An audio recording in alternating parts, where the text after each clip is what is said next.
Hey folks, this is the Colossal Mike Law, and you are listening to Wrestling with Entertainment. Enjoy the show, support these guys. We appreciate it very much. We'll see you at ringside. Hello, and welcome to the show. It's Wrestling with Entertainment, bringing you the latest exclusive breaking news, previewing and reviewing the latest news from WWE, AEW, New Japan, and everything in between every Saturday on YouTube and Castbox, and interviewing all your favorite wrestlers on Wednesday. I am your host, that guy, James J. Alongside the leader of Squash Squad, Felipe Youngs, who is not here at the moment, but somebody that is here, the American Scooter Dust.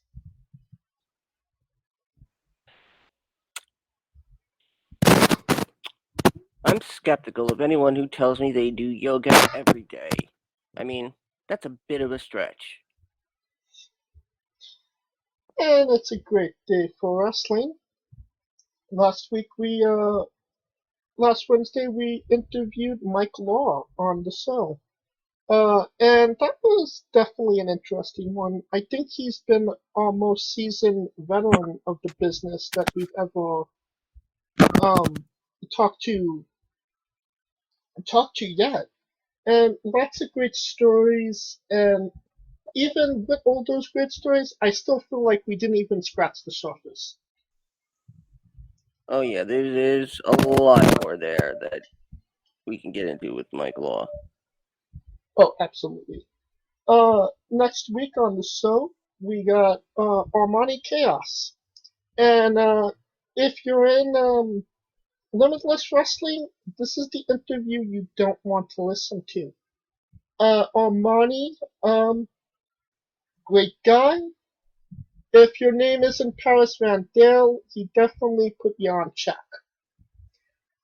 Or on blast, as the kids would say. Right. And the great thing about Armani, I don't think it's a gimmick. I think Armani is really the way Armani is. You know what I mean? Yes. And that's pretty cool. The week after that, we got the Grinder Mark Shaw and our very special WrestleMania weekend show. We got Love Doug. So look out for those. We also have Wrestling Mania Week coming up soon, which is a week long of shows, starting with a preview of WrestleMania, trivia night once again, watch along with Becca and Little Mean Kathleen, a watch along with Clay Wilson and Holden Albright, the Love Duck interview with a watch along of her AEW Dark match with DVN,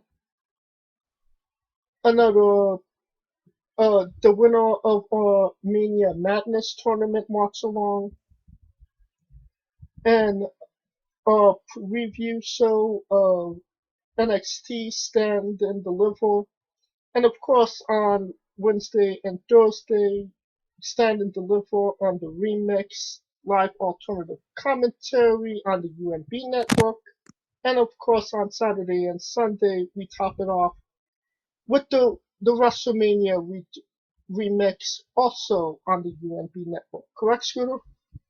Correct. Not to mention this coming Sunday, Fastlane. The remix only on UNB Sports 2 and UNB Network. And then Monday, I retire. Quit while I'm ahead. But going on to the news portion of the week, Rich Swann won the Unified Impact Championship. He defeated Moose. And he would be going on to fight Kenny Omega for a double championship match. Does Rich Swann have any chance of winning this match, Scooter? given that Impact has brought in Juice Robinson and David Finlay, and they're now the Impact Tag Team Champions, I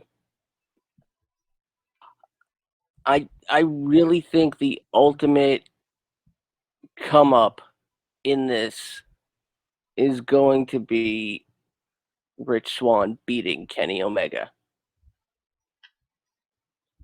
So you think that he's going to actually get his due and avenge that loss he had against Omega back in January? Yes, in the 6-man tag. I really have a feeling that with Swann winning, it's going to lead to a much more involved working relationship with Impact and AEW.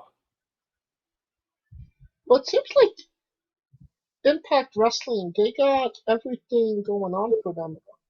They got a working relationship with New Japan, AEW. I think maybe a couple of people from even Ring of Honor appeared on their show. Um, is Impact Wrestling becoming destination wrestling without anybody actually seeing it?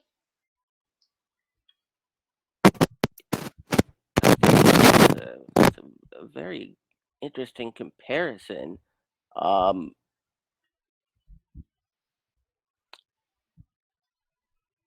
it's a very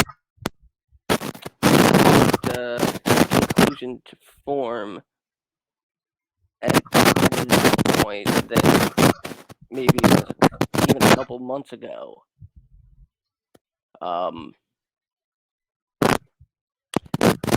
With Ethan Page parting with Impact on what was apparently bad terms, and then immediately showing up in AEW. It makes me think, and I'm really hoping that there's a big payoff for Impact in the end. I mean, there's gotta be. There should be. Yeah, there absolutely should be, and the only way I can imagine is if someone not from AEW holds the AEW championship. Well, we all fought off from that match. Do you think that they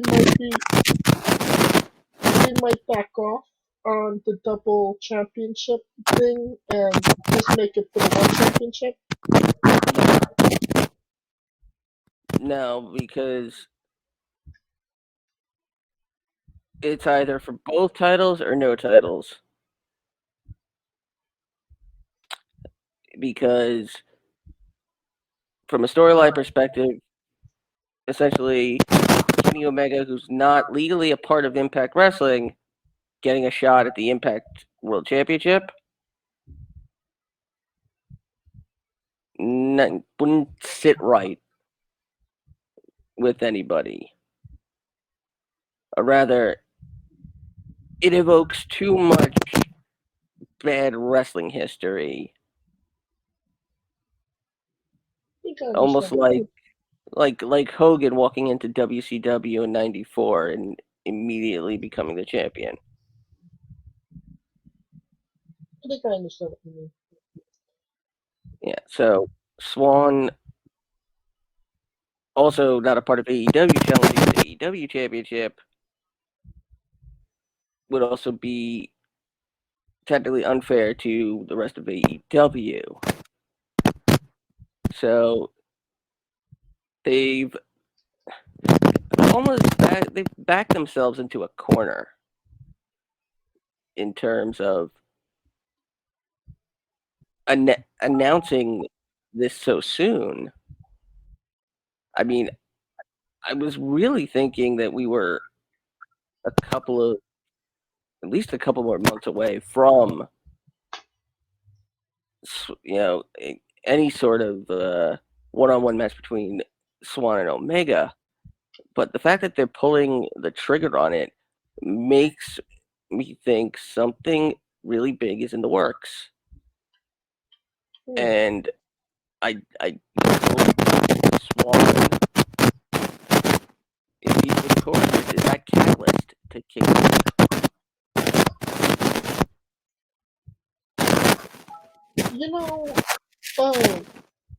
Drew was said something like that last time he was on the show. More likely, like a rebellion, like when they did the 2001 WWE did the rebellion paid preview in 2001. Oh, and we got the Kaliko Yachts. Yeah, Kaliko love the kids. It's the mamas that's the problem.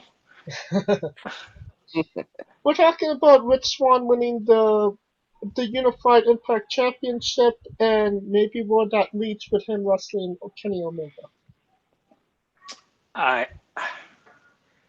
This could end one of two ways. Either he gets the win hokily, like in a hokey ass way, or it's his birthday. I'm letting him have it. I'm letting him have it today. He's 5 today. Oh, congratulations. Shout out to Kaliko's son. It's either going to end hokily, him winning, or him losing straight up. No in between. All right. But I hope it's the former or the latter. I hope it's the latter, because I really think his story was one of the highlighted stories in 2020, and it just, granted Omega's the draw, but if they could use that to make Rich Swann where he was like in WWE-ish, then yeah, I think that would be a good. Now, Scooter said that this might turn into something more, and this is just the beginning of, that rivalry between Impact and AEW. You see that this turning into, like the Rebellion preview from 2001 that, Drew was talking about last week on the show? Rebellion was a UK pay-per-view for the WWE, and I think you're thinking of Invasion? Invasion, my bad. Well, the only way it would do that is if more, other than the Good Brothers, like somebody else come. Like, I mean, even Rich Swann showing up on the enemy of an enemy is my friend type of deal. You know what I mean? Like, he could have came out and helped Eddie Kingston and Mox just for the simple fact that it's Kenny. Hey, Kenny's been disrespecting him. You know what I mean? Right. I feel like it's like opportunities that are there, and for whatever reason, they're not taking advantage. Impact, that is. All right. Now, another thing that I felt was an important bit of news. Charlotte Flair landed a movie role for USA Network. Is this kind of spelling are we kind of going on to the twilight of Charlotte's career here, or? Fuck no. No, and she's done it before. She was in the Psych movie. She was? Yeah, she was one of the bad guy's bodyguards. Really? Yeah, I think she's more loyal to the business than most, I would say. She's also She's also on guest spots on Punky Brewster, which, by the way, ladies and gentlemen, enjoy the remaining days of the WWE Network app while you can, because the network has officially moved to Peacock. Remember, the network will be available as a standalone app until April 4th. And I'm assuming those were just like guest spots or you know, not. This is a lead role in a movie, and she Made for TV. true. But we didn't think John Cena this was gonna happen to John Cena, and look what John Cena's doing. Kind of did. Huh? I kind of did. I expected Cena to blow up in terms of movie roles and get bigger roles. The man can act. Yeah, he can act. It's just wrestling Like- he sucks at. Like he's actually pretty good. I mean, as far as a comedy role, he's pretty funny. It's the next Fast and Furious movie that will really Determined. see what John Cena can do, because he's a villain, And the Suicide Squad movie. Yes. where he's an asshole. So that being said about John Cena, it's not crazy to say if Charlotte is doing pretty decent in movies and making a decent amount of money, why would she put her own body through performing every week? You know what I mean? Well, technically they're not they're performing every week, so the toll is not what it was. The toll the last 2 years is not the toll of what it was 3 years ago. Right. You see what I'm saying? So essentially, their schedule, by virtue of this,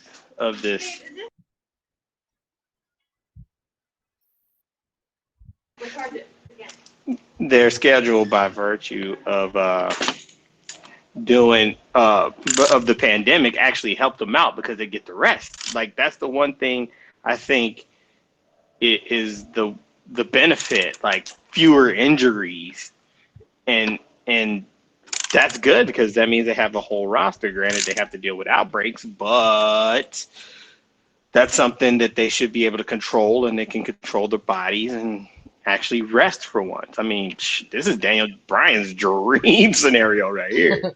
Because that's basically what he wanted to do. And I think that's everybody. Like, it gives them time to fill out other passions and use the platform. And that's why WWE did what they did with that whole, y'all can't use Twitch and all this other shit. Y'all names for all this other shit. Because that's what they were doing. Like, creating outlets of their own.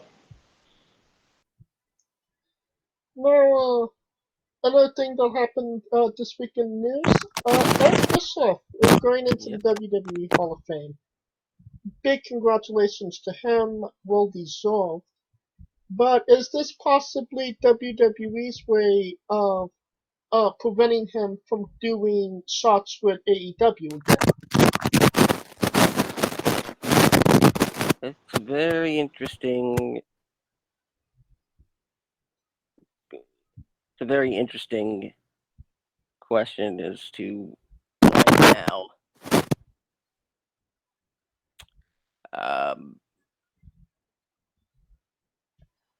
I think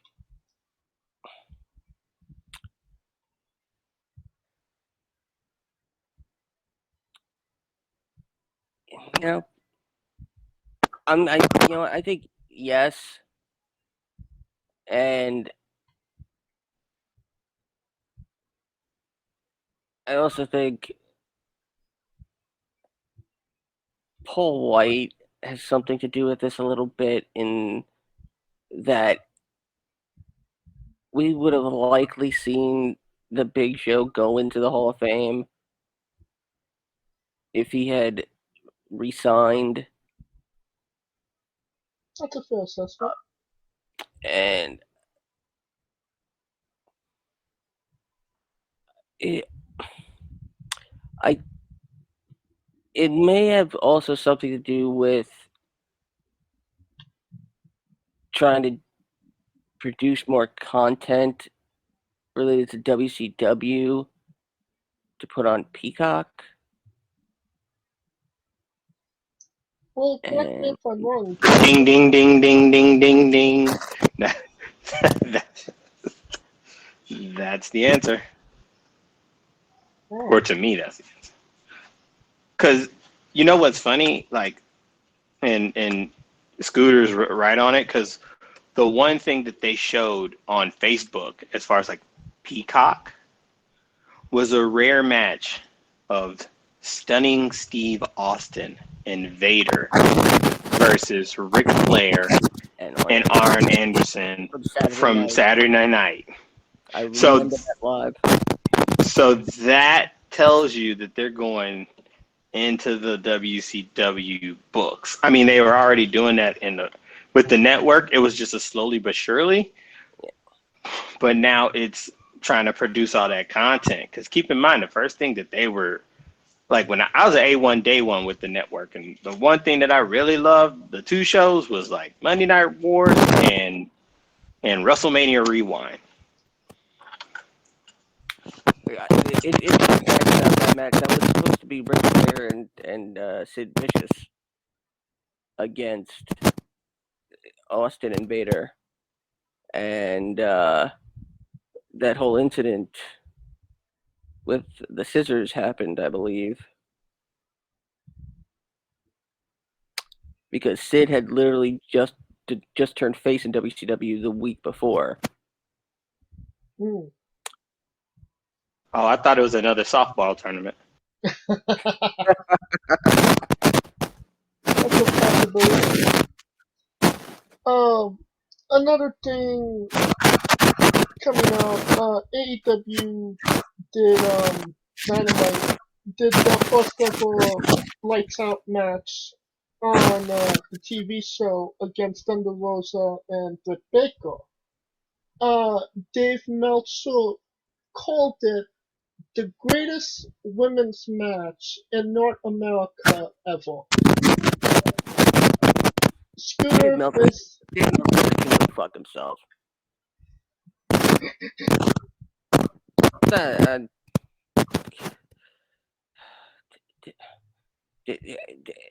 At this point, I'm convinced Dave Meltzer is a plague on the world of pro wrestling. Has been since what, the 80s? Put it this way, I don't know how many people actually remember this, but in Herb Abrams' UWF, they actually had somebody competing as Davey Meltzer. Okay.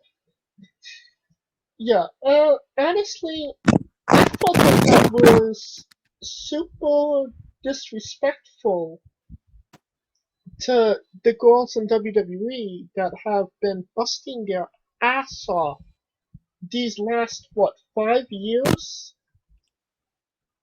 To, make women's wrestling, to build women's wrestling up. And then for him just to say, oh, women's wrestling hasn't had great matches in North America, they've only ever happened in Japan, really makes you think what Dave is smoking. You know what I mean? I mean, this dude, man, like, I only had two out of that match. I had two grudges, two, maybe three, and here they were. One, I prayed to God they weren't asymptomatic. That was number one. Number two, this match should have been at Revolution. Because replace Shida and Mizunami? I mean, they can have more than one women's match. Or is that, just the WWE thing? Hell, at least they have one or two. Yeah, WWE's done more matches. So they can't sit there and tell me. Now, granted, this is the greatest match in North America. I'm like, Jesus Christ. Like, hell. I mean, granted, if it wasn't for the violent part, I mean, what else would there be? I mean, but I will give Britt Baker her due, man. She took some shit. And you could just tell her body was just like, enough, nigga, enough. Because she was just like shaking. Like when she hit them thumbtacks, she was just like, boy, her best Michael J. Fox impersonation. Because she was just like, man, look. And, I give them props. So I take nothing away from them. I just wish they would have did it, I don't know, on a pay-per-view where everyone spent $60 on. And that would have been probably way more than satisfactory.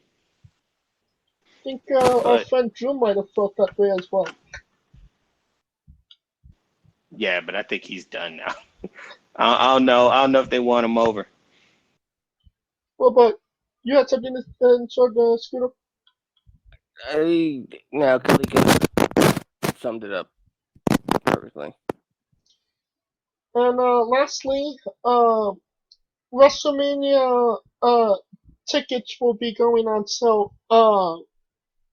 Once again, they had a bit of a delay, but instead of the originally 45,000 people, they have moved down. They have downsized to 25,000 fans.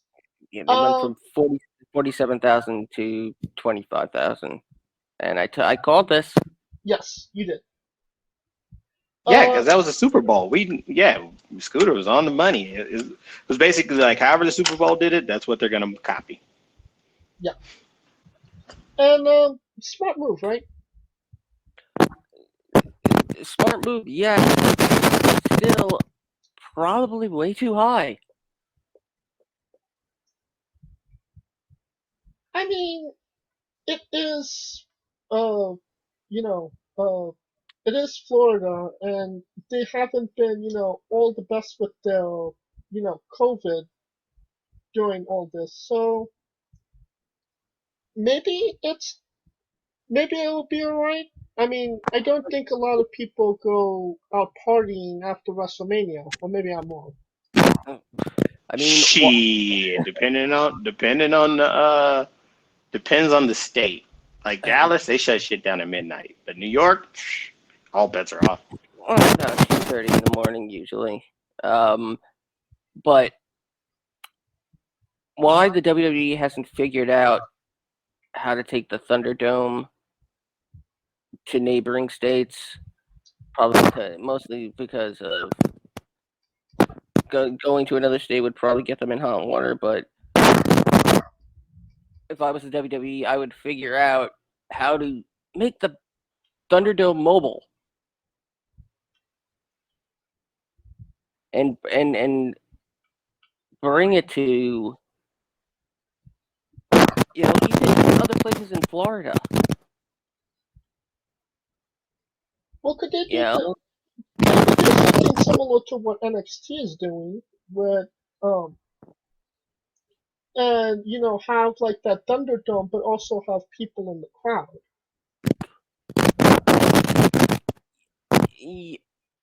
Yes, but the weird thing is that it's seen as acceptable for NXT.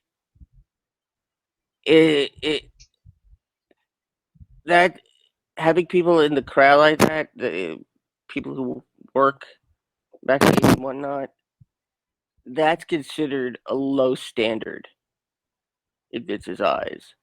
It would not be becoming of Raw and SmackDown to have that now. I get you. True, and it helps them in their production aspect when it deals with Alexa, so all that magic shit. And quite honestly, I'm surprised that WWE hasn't started charging to be on the Thunderdome. Because I don't think people would pay to be on the Thunderdome, if I'm being Oh, completely honest. Yeah, people wouldn't pay just to look through a screen. Like it's like With that feed. like the NBA playoffs. Like I don't think they were charging cats to Like, be on that. You know what I mean? or if they gave priority to, let's say, Peacock subscribers, so they can write, you know, they gotta figure out some way to financially benefit I get what you mean. from the Thunderdome. I mean, I could see them doing something where if someone pays, they get like a one-on-one with a superstar type deal. I mean, that could work, but it just depends on how much they're gonna charge and the value of that. Because they've always done those like Zoom meetings. Like for SummerSlam, they did the Zoom like meet and greets. You could talk to them, shoot the shit with them for a couple minutes, that type of shit. I mean, I don't see why they don't do that now, but I think with Florida and the UFC trying to be pushed into packing that bitch, I wouldn't be surprised if they're trying to probably do the same thing, especially with Dana White pushing the Kamaru Usman Jorge Masvidal fight, and he's gonna try to get as many motherfuckers in that bitch as he can. So I don't know. We'll see how that goes. Now, we will definitely see how that plays out when they actually do sell tickets. Definitely going to be interesting. I think we'll conclude our coverage of the news for now, and we are wrestling with New Japan Cup. First, review. Yeah, review. But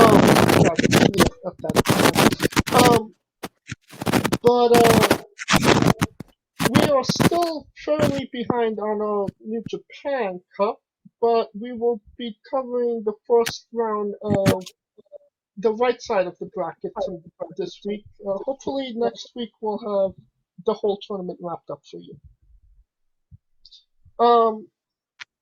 First up, Hiroshi Tenzan lost to Will Ospreay. Pretty expected, right, Kaliko?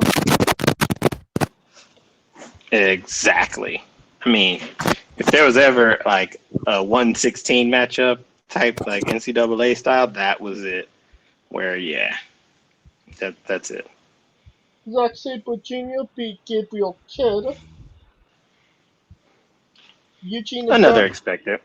Yuji Nagata defeated Yota Tsuji. I'm surprised he's still in that bitch. That dude. Yeah. He like, fuck it, we in this bitch. Well, I mean, that brings us to our next match. Tomohiro Ishii lost to SANADA. I mean, I don't think anybody thinks Nagata is going to beat SANADA. True, but I still don't know what they trying to do with SANADA. And that's because, like, I feel like the New Japan Cup is either going to be Jay White. It's got to be Jay White. That it screams Jay White. Jay White, maybe. Not even Tanahashi. So I feel like there's not like a lot of uber favorites in this cup. You know what I'm saying? Other than White, because White makes the most sense because he's the guy who's trying to get the get back. We'll talk about that.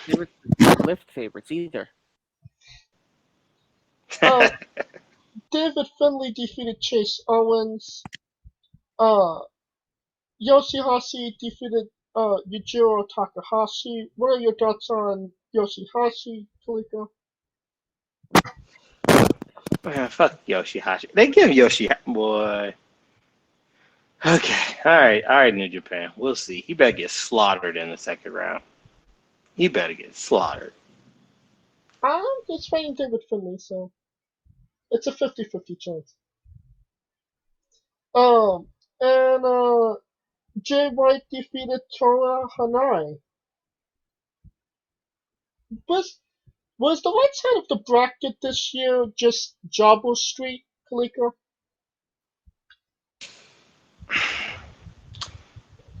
In a s- in a sense, yes, because I mean, really, they're not gonna pick up steam until like quarters and semis. I think those are usually like the 5-star matchups that people are like savoring for. So yeah, that bracket just looked like it was gonna go how it was gonna go. Uh, but I only see one person really on a mission. I mean, Sonata's kind of on a mission, but it's just a matter of whether New Japan wants to pull the trigger. Jay White's on a mission. So we'll see if the mission gets completed. Alright. And I think we'll just conclude our coverage of the New Japan Cup. And hopefully we'll have everything up to date and ready to go next week on the show. So until then, we are wrestling with WWE Fastlane. It is tomorrow, and if you're smart, how should people listen to it, Scooter? On the remix. Sorry, on the remix. Alright? And the first match out is Shane McMahon versus Braun Strowman. Yeah, this is an interesting rivalry to say the least. Obviously, this is going to a WrestleMania match, but how do you see this one playing out, Scooter? God, I'm wondering, does Shane like say he's gonna not get back in the ring, then WrestleMania comes around, he like gets that urge again? I like. I'm I'm kind of expecting Daba Kato Oh, in this to show up and help Shane win, forgot about that guy. and we get a giant versus giant match. Correct me if I'm wrong. They wrestled on Raw Underground, didn't they? They fought on Raw Underground, and I can't remember how they turned out. It turned out bad for one of them. I think it turned bad for everybody. Yeah. But yeah, we're gonna someone Shane's bringing in someone. Kalik, what say you, Kaliko? A delay until I feel like Raw, they kind of gave you the formula of what's going to happen. I would be surprised if that shit happens. So it's just a hold off because it's just giving him a reason to fight at Mania because it's a 2-nighter. So they got some spots to fill in this bitch. And Braun ain't got shit to do. So put him on Shane. Alright. And next up, and I can actually believe that this is happening, Well, hold on. Wait, before we do that, why we go over the matches that were made official last night? In Shinsuke Nakamura and Seth Rollins. Now, that seems interesting considering that it was supposed to be Cesaro versus Seth Rollins, but obviously they're saving that for Mania. Yep. I mean, it's gonna be a good match. Almost a perfect example of having an uppercard you don't really exactly know what to do with anymore. Probably will low-key steal the show. You know, I remember going to a Survivor Series in Los Angeles, and that was probably the best match on the card was Rollins versus Nakamura on that show. And, you know, I don't really know what to do with Nakamura anymore. It seemed like he was maybe low-key getting a push during the Roman, Gauntlet. Adam Pearce rivalry, and then they never followed up on it. I mean, it's interesting that he's competing against Seth Rollins, who 2 years ago was the star of a gauntlet match he didn't win. True, fair enough. But, I mean, Seth was already a big star when he was in that match. And it seems like Nakamura kind of gets to the tippy, he has his fingertips on the tippy top, and then they just kind of drop him.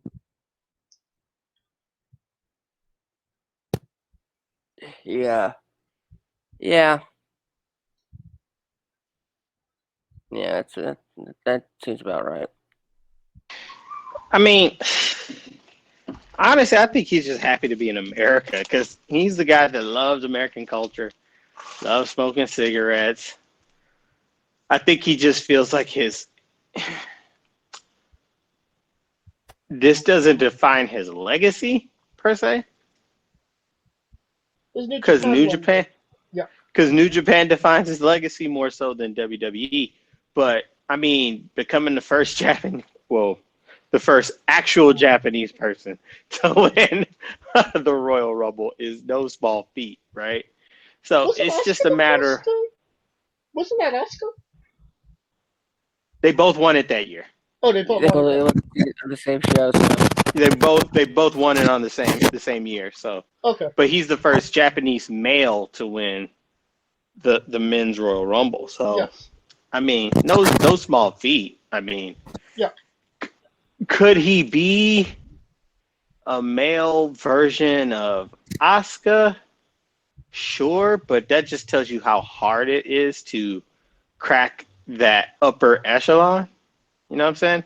Especially when it's homegrown guys that know what they're doing. Like Asuka's in a sense where there's a lot of homegrown women, but they never really trusted them with the ball like that. So by de facto, it kind of went to Asuka because the crowd was clamoring for it, and she was putting herself in a position to have them look at her, right? Right.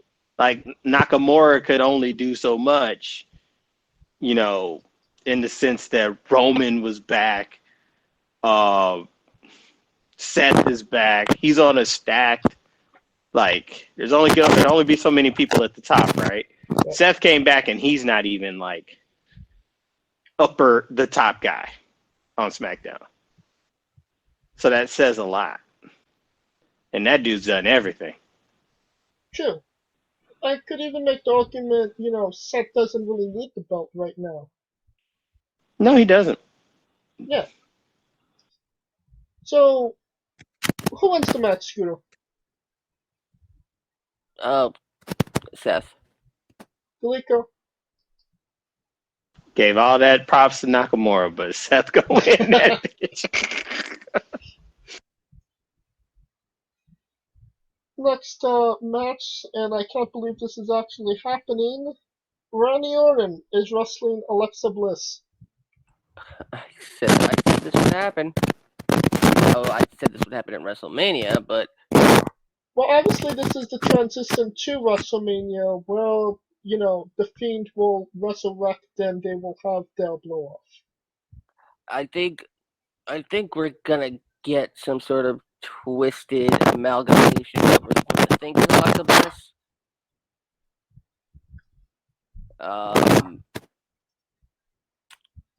Probably maybe even a female fiend that might actually be Bray Wyatt underneath that. Bray Wyatt in the wig.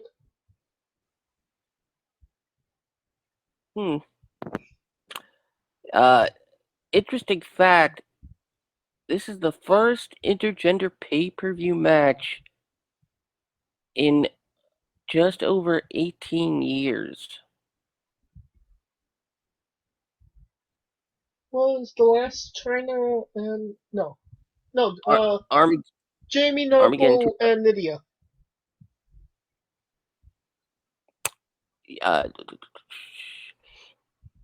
Chavo Guerrero and Jacqueline. Chris Jericho and Christian against Lita and Trish. Oh wow! I completely forgot about that. Damn!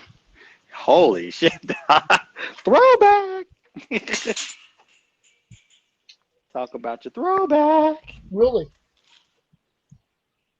So, that being said, who wins the match? Who wins the match, Scooter? No one. And quite honestly, if there's any winner, it's probably going to be Alexa. Because the aid of the Fiend. Most likely, yes. What say you, Kalika? I think it's going to be a holdover. Fiend comes back. Randy's like, fuck this shit, I'm out. Like, I thought I burned him. And he's like, fuck this shit, I'm out. No thanks. Don't mind me. I'ma just grab my stuff and leave. Excuse me, please. That's going to be Randy. Alright. I don't think I could really add anything to that. Like my singing, damn it. No. Drew McIntyre versus Sheamus. I think this should have ended like 2 Raws ago, but here we are. Who wins, Scooter? Yeah, again, another match I said would happen happening earlier. Once again, and this probably should have been a barroom brawl. You can have a lot of fun with the Iron Scott stereotypes. But no, it's got to be Drew since it's now Drew and Lashley officially at WrestleMania. I mean, something tells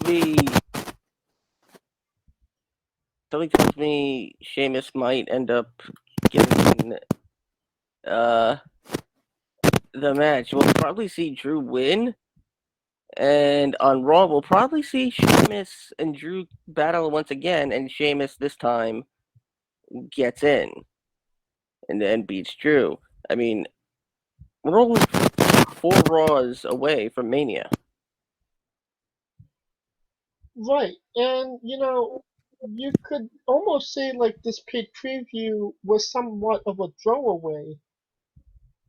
Because, like, they're already announcing matches for WrestleMania, and this is kind of like, it almost doesn't matter, so to speak. You know what I mean?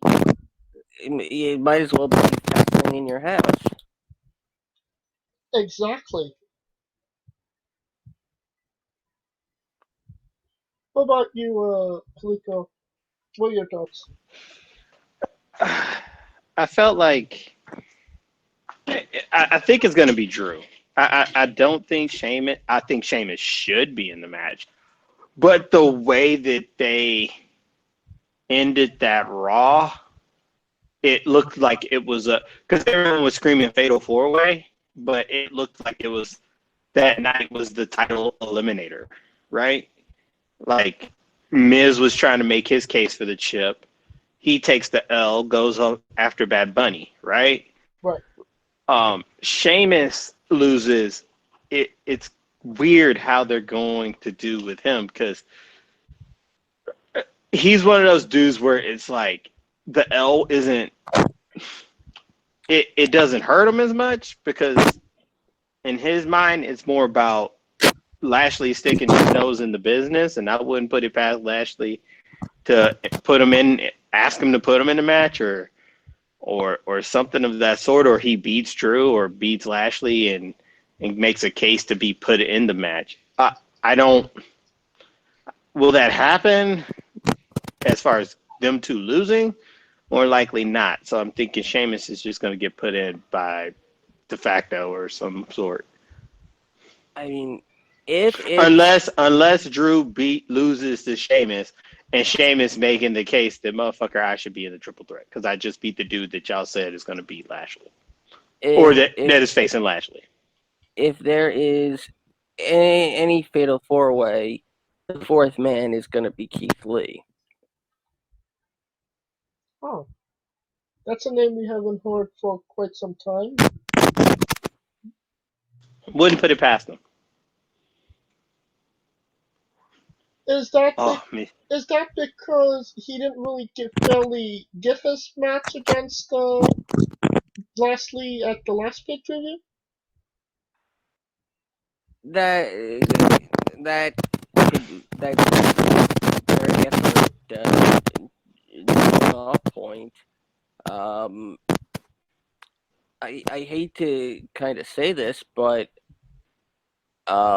take the pen.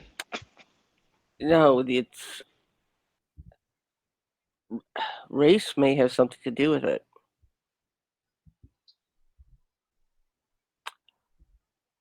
In that they could claim that they've for the diversity and inclusion. Two African American superstars are in the main event of WrestleMania. And a Scottish guy.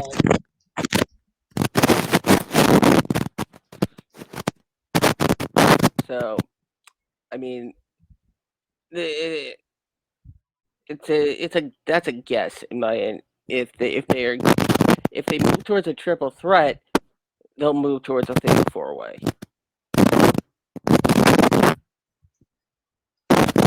True that, unless they go Sheamus, Keith Lee, but I don't see. I mean, I see the history there, but you know. That brings us to our next match. Intercontinental Championship match, Big E versus Apollo Crews. It's been quite some time since we last talked about Apollo. And honestly, I think I like this person. He did a reverse Kofi Kingston, and it's actually working for him. Right, Scooter? I mean, he's essentially a modern-day Farouk. In a different concept. Yeah, it is working for him. Back when on the independent scene, when he was Nation, and I'm surprised they haven't gone with the name change yet to fit in with the. And I'm sorry, I have to cackle and snicker a little bit at the fact that the gimmick is he's a Nigerian prince. And people are getting emails from him? I mean, you might as well call his finisher the 404 after this, or the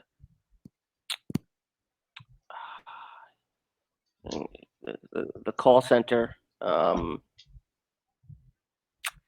I forget what the. See, the 404 would sound like the ATL, which is Austin Theory. But, oh God, I forget what the name for the scam is, but and it fucking really working for Apollo Crews, which speaks volumes. And I think this is. Hopefully, this is where we get Big E finally in the main event after this. So I'm gonna say Apollo wins. What say you, Kaliko?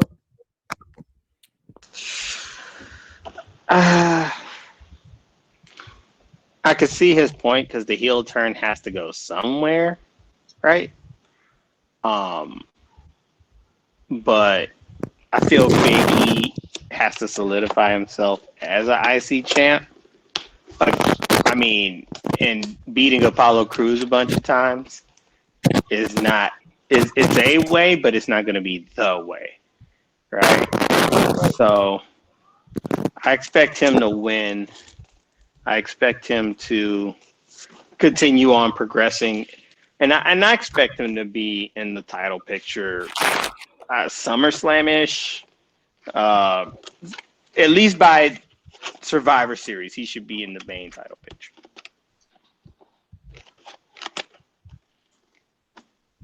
So we got one Big E, one Apollo Crews. You know, it wouldn't surprise me if, you know, they put the belt on Apollo just so Big E has somebody to wrestle at WrestleMania and kind of get the W back. And you know, you get your the run of Apollo Crews is kind of validated while still having, you know, Big E look strong. That being said, I think Big E's gonna win. And maybe we get Nakamura. Maybe we get Nakamura and Big E at Mania. I like how we give all these people their props. So we go, that being said, they getting their ass handed. Exactly. But you know, I do agree with you to some degree, Kaliko. I do feel like, you know, they gave Big E this run, and I think they just need to ride it out. You know, if I'm WWE, I'm not gonna want to give Big E, you know, that main event shot right now when our biggest star is Roman Reigns and we are 100% behind him and nobody is going to touch him. You know what I mean? So I would, you know, leave it be a slow burn. He's the main face champion on SmackDown. Let him be. You know what I mean? Yeah, eventually get there. Because if they send him up there, they just sending him to slaughter. Especially as long as Paul is in the picture. So A SANADA push. pretty much, if they do Big E like SANADA, I know some. Speaking of a SANADA push, and I think that's a new thing, a SANADA push. Women's Tag Team Championship match: Nia Jax and Shayna Baszler against Bianca Belair and Sasha Banks. What's your favorite vegetable, Kaliko? I don't think this is gonna be a squash. I mean, I just think it's gonna be a bigger reason to split the wedge between Bianca and Sasha, but they don't need that, right? Unless Nigel is split.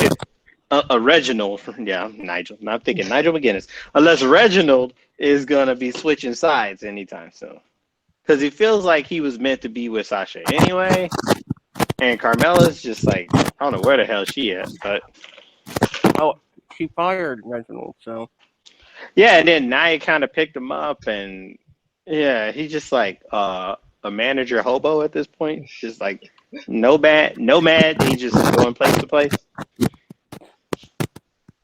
I mean, I love the idea that while Nia was taking, Nia and Shayna were taking Reginald shopping, and Nia was like paying attention and whatnot, Shayna was like, a guy.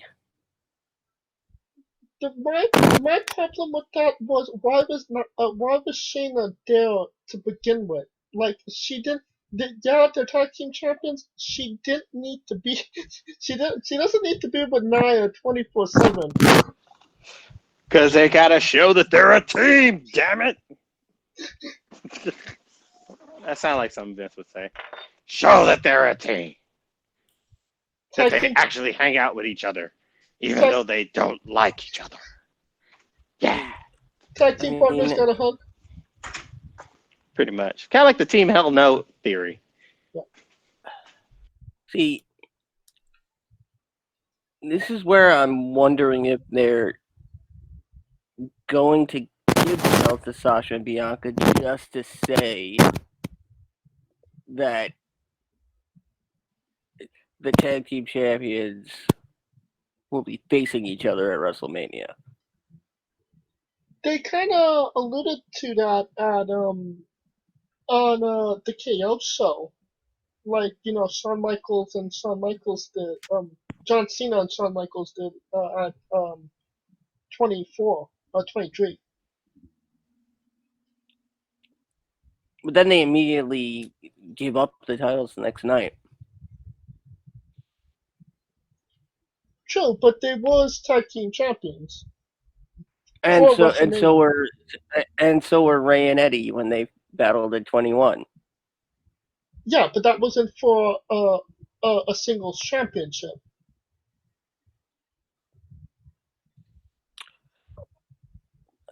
I'm saying they're looking for a way to give Sasha and Bianca more of an acclaim and more of a moment, so that it's not unforgettable. In all honesty, I think that they need to keep the belts on Bischoff and Jax because you get an extra women's match out of WrestleMania. You know what I mean? I mean, given that, aside from the Riot Squad, Naomi, Lana, Mandy Rose, and Dana Brooke, who's really left? See, I would have thought Lana would have been a tag champ by now. Because I thought the whole story was for Lana. I mean, I guess Lana's comeuppance was beating Nia in the tables match. But I thought, like, it just would have been better if she was a tag champ. Because all that hard work paid off. Even if it was for, like, 2 weeks. Shit. Because that would have been the ultimate, like, right, disrespect. Like, the ultimate payback. But, I don't know. And that brings us to our main event, Roman Reigns versus Daniel Bryan for the Universal Championship. Who wins? With Edge as a special guest enforcer. It's Roman. It's Roman. Fastlane history due to repeat itself. Roman for the win. Mm-hmm. What about you, Rico? Yep, Roman, because if 2014 or 2015 taught us anything, Daniel Bryan at Fastlane against Roman is the slaughter. Roman, because the spear versus spear thing is going to be what matters. Although I would not be surprised if somehow Daniel gets put in this match. Because the problem with the way that they're booking it is if this was one night, I could see it being like, I could see them, trying to keep it 1-on-1. 2 nights, they got a lot of shit to fill. And I don't think Daniel Bryan in the Andre the Giant Memorial Battle Royal would be I mean, the greatest use of his talents. and let's be honest. What would you rather see, Roman and Edge, or Daniel Bryan and Edge? Well, hold on right here because Kaliko brings up a good point. Could they maybe doing a Kota Ibushi with Roman Reigns? Maybe he loses the belt to Daniel Bryan, and then he runs the gauntlet, takes Daniel Bryan out the first night of Mania, and then wrestles Edge on the second night of the Mania.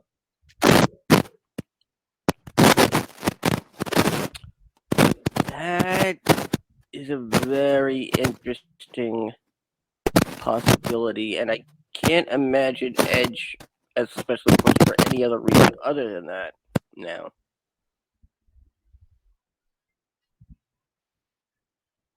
What about you, Kaliko? What are your thoughts on that possibly happening?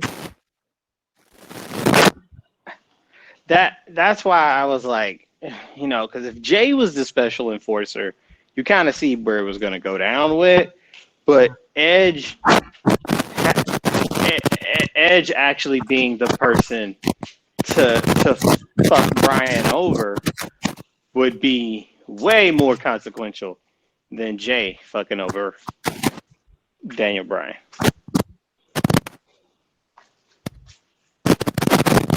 Because I could see Edge doing it in the sense of, hey kids, this was my last shot. I've been gone for so long. I want this mano a mano. I had to do what I had to do. So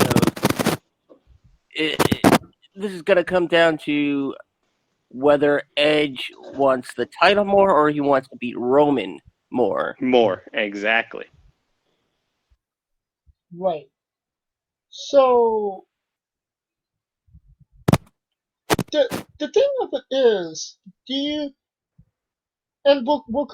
maybe way too deep into this, but do you see Edge actually beating Roman at WrestleMania, or is this just a feather in Roman Reigns' cap and a little extra into his title reign? I mean, look at WrestleMania Roman and look at all the feathers in his cap. There's only one person who he has not beat at WrestleMania in a singles match, and that's Brock fucking Lesnar. So everyone else is ran through the slaughter. So it's another notch under the belt.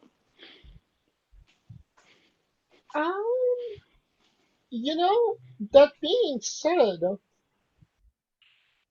I mean, you could even make the argument like, he beat Triple H at WrestleMania for the champion in the main event. But could you really say that he's had like a major WrestleMania moment?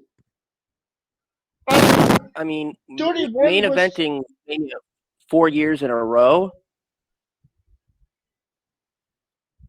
true, but he got slaughtered by Brock at 33, I believe. 34. 34. He had a so-and-so match against Drew McIntyre. Yeah, so 31 through 34 was his run. So 31, we all know what happened to Seth cash in. 32, he got the title. 33, he ended the streak. 34 is Brock beating that ass. That's why I said, other than Brock, who else? Like, that's his Achilles heel. Everybody else, he's pretty much spot on.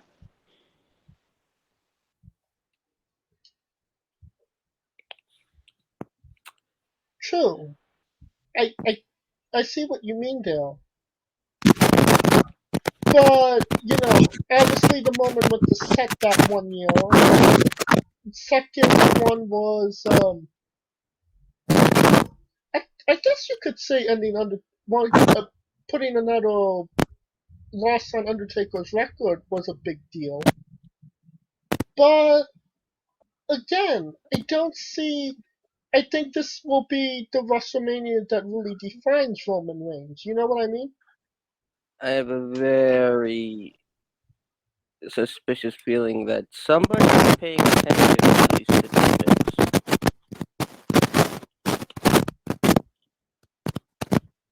And oh, good Lord. Because I know last year there was so much talk of a Brock Edge match. There was? Yes, Lesnar and Edge.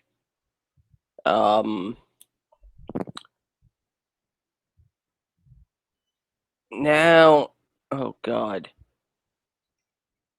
if someone brings that up on WWE TV, then we know Brock is showing up to